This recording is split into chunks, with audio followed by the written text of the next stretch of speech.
Hey, what's up, Kaijus? It's your boy Kaiju Kong, aka 2K, emerging from the depths of Utology to bring you some more Sigma. So sustenance. Alright guys, so this video comes at a request of a subscriber named Yansky. And he was wondering, what house in Hogwarts, the school of witchcraft and wizardry from Harry Potter, do I belong in, Kaiju Kong? And I have my own thoughts about this, and I have my own thoughts of where Sigma males and Zeta males belong. You guys probably might have your own guesses. So do I, Kaiju Kong, belong in Gryffindor? Do I belong in Slytherin? Do I belong in Ravenclaw? Or do I belong in Hufflepuff? Now let's go back to normal and let's do this test to confirm. Now I've done this test before and I came out a certain house. I'm gonna see if I'm gonna get it again. So let's do this together with my reasoning, with my commentary. So, discover your Hogwarts house. Start the sorting ceremony. Damn it. River or forest? Now I've done research on elements, and elements refer to a certain part of us as humans. I know forest probably represents the earth. Earth is the body. River represents the emotions. Honestly, I go for river. As Bruce Lee said, be like water. Flow like water. Fit into the cup, you become the cup. You flow into the jar, you become the jar. The river is emotions. When you can control your emotions, you can pretty much control everything. You can control how your body works. You can push yourself. You can use the anger from your past deep inside. If you have, you broke up, or people, or you felt underappreciated, all those emotions, the negative, you don't stifle it. You just go forward. You use that anger to propel yourself, to train harder, to go further, go one more rep. So river for sure. River flows. It's powerful. Nothing can succumb to water. Water is calm, but water is dangerous as well. So number 2, given the choice, would you rather invent a potion that would guarantee you glory, love, power, or wisdom? I would go for wisdom. Wisdom's good. Power, tempting. Love, love, I can get that with other potions. Glory, I can get love with glory.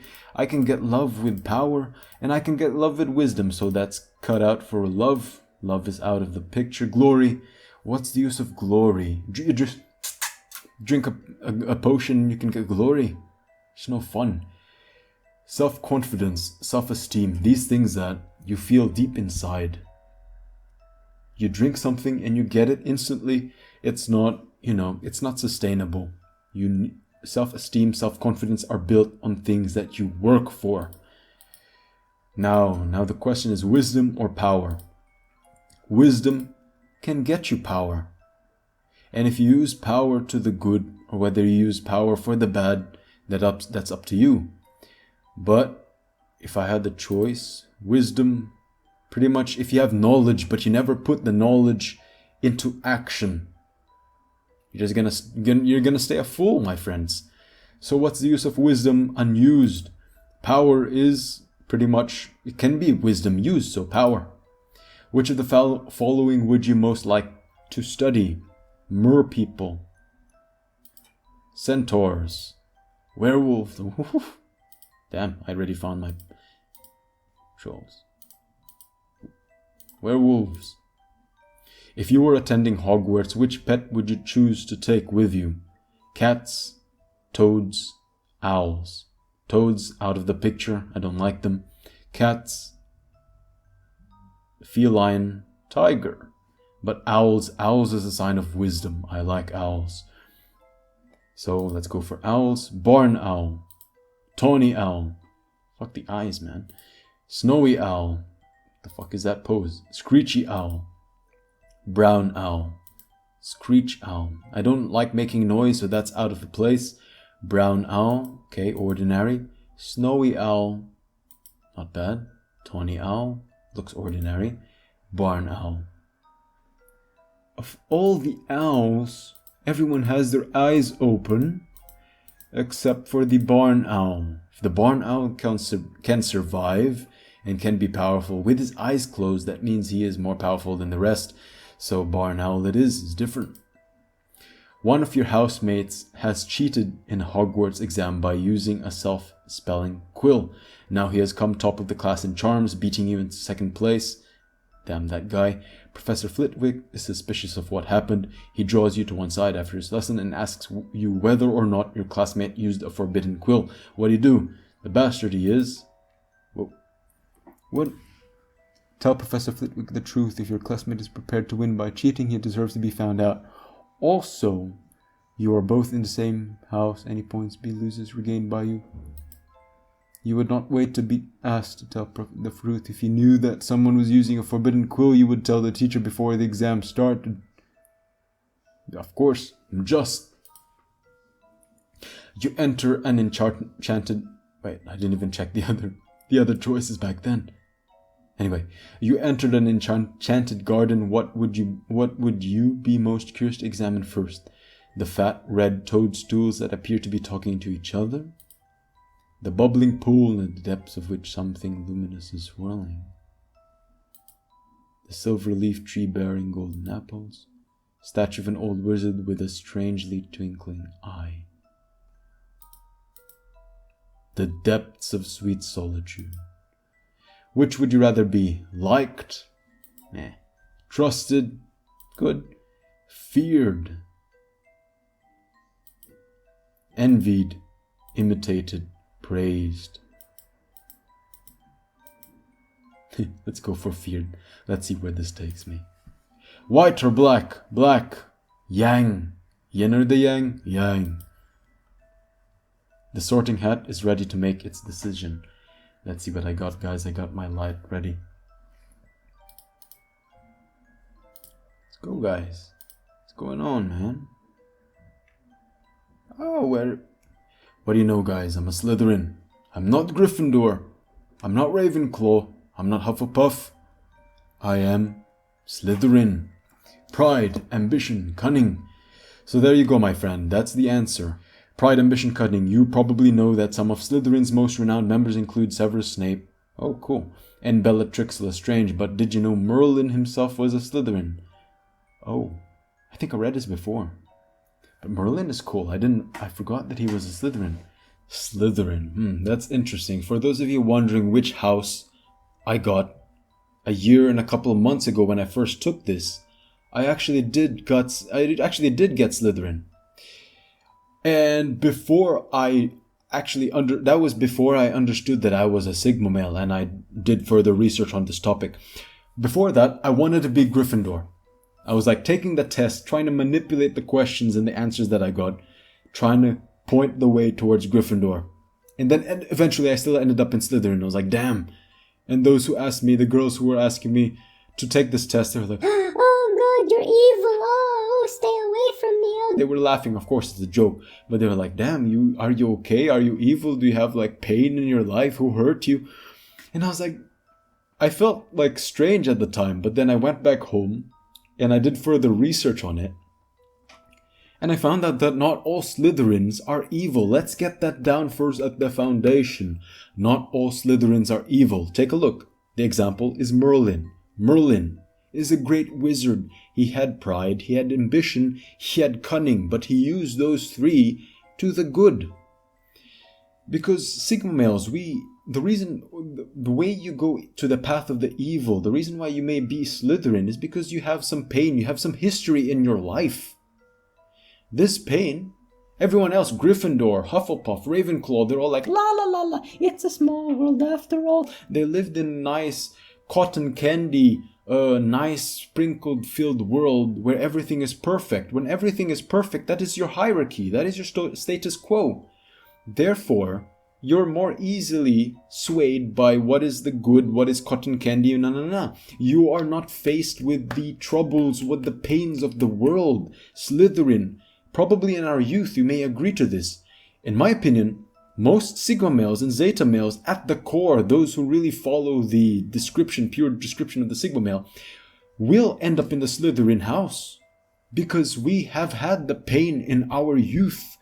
And yet we face that pain and we want to overcome it. Because we want to overcome the pain. We want to improve ourselves. We want to be the best that we can be. That's why I always exaggerate and emphasize this trap mentality. They try and reach all pinnacles. Do not have any weaknesses. You are a fortress. And if you as a fortress are strong on all fronts, and yet your back door is made of hay, and the enemies can get in the back door because it's made of hay and all your walls are made of a stone, the enemies will get into the hay. We cannot have any strong points. You have to be strong on all fronts. And I believe that is what a Slytherin is. And when you look at the Sigma male, the description of a Sigma male is what? Rebellious, mysterious. When you look at all the houses, Gryffindor, are they rebellious? Are they mysterious? No, they're going with the status quo. Hufflepuff, are they rebellious? Are they mysterious? No, they are going with the status quo. They're mysterious only because you don't hear about them in the books. It's mostly about Gryffindor this, Gryffindor that, and also the enemy Slytherin, because we are in opposition with Gryffindor. Now that's the evil Slytherin. I'm not saying the good Slytherin. Good Slytherin are not technically in opposition, direct opposition with Gryffindor. Ravenclaw, are they notable? No, they're not rebellious, they're not mysterious. Hufflepuff and Ravenclaw are mysterious because you don't hear about them. It's not that they are mysterious, it's that they are not notable. They are not noteworthy. They're not worthy of being recognized. Hogwarts is a perfect example of the socio-sexual hierarchy. If you are, for example, if you are an alpha or a beta, alpha and beta will belong in Gryffindor. Now, most of you are wondering why the betas belong in Gryffindor. Because betas believe they, in my opinion, have the potential to become an alpha if they do the work, if they have the necessary infrastructure, if they have the necessary group of people around them. Remember, Hogwarts is a school that is meant to bring you to your maximum potential. That is what the sorting hat will do to you. He puts you in the house that it believes will maximize your full potential to make you the best version of yourself. If you're a beta, if you are in the hierarchy, you will become, and you want to be at the top, you will become Gryffindor. If you are a person in the hierarchy who wants to continue the hierarchy, who are hard workers, you are not really noteworthy, you don't want to be really heroic, but you want to do your part, do your best in the hierarchy, you'll be part of Hufflepuff. I believe that Hufflepuff, you're not really noteworthy, you're like NPCs. They will end up in Hufflepuff. Ravenclaw, what are Ravenclaw? They are the Gamma males. Gamma males are intellectual. They are the ones who are the subject matter experts. They are the smart ones. They are full of wisdom.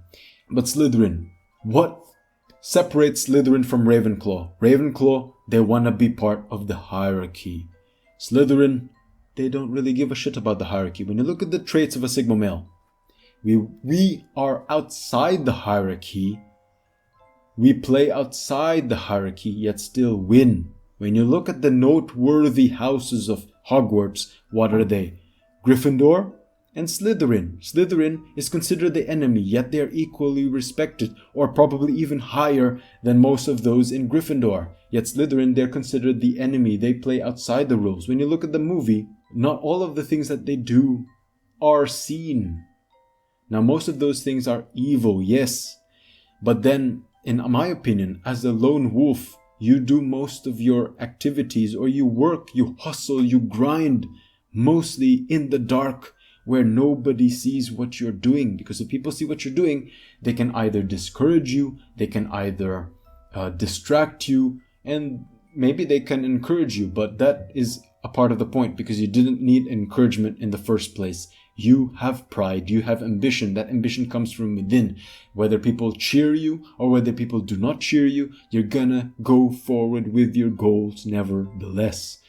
And Slytherin, as I said, not all Slytherin are evil. Take a look at Merlin. Merlin was a great wizard, and he was not evil.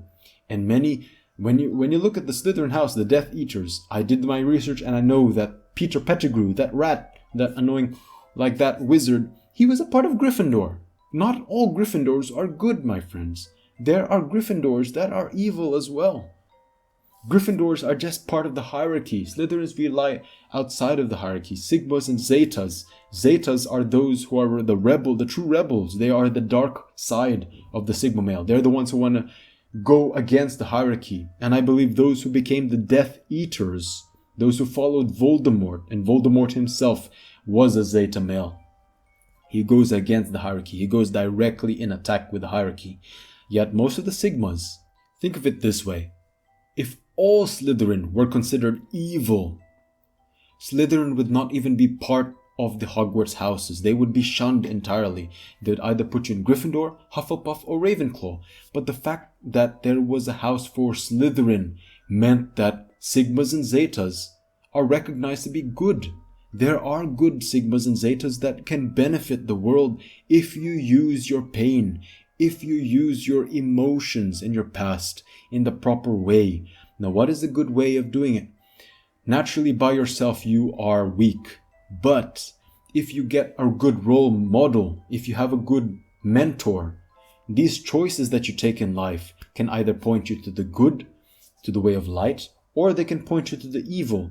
Most of those who went the bad way, the Death Eaters, Voldemort, they followed Voldemort. You will become bad because you are the average of who you spend your time with. They use their pain, or they were manipulated by Voldemort to use their pain for the evil.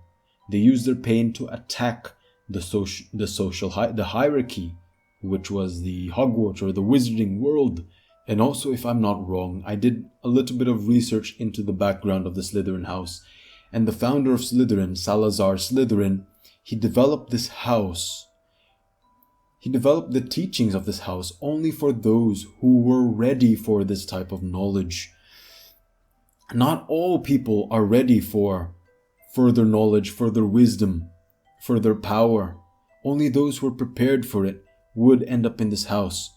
And lone wolves, we, at our power, when we are mature, we can take on, or we are equivalent to 5 or 10 people in the hierarchy. We can beat 10 people, 10 Hufflepuff people. We can beat 2 or 3 Gryffindor people at the height of our power. But then that gets to show that is if you're evil. If you're good, you will use that same amount of power not to beat the hierarchy, but to help it. We always try to beat ourselves. We use the competitiveness to beat ourselves of yesterday, beat our previous selves. We improve alone.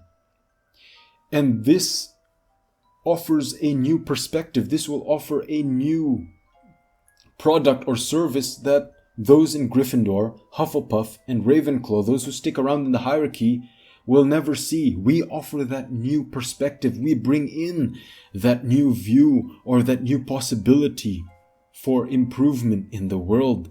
And that's what I believe the good of Slytherin are doing.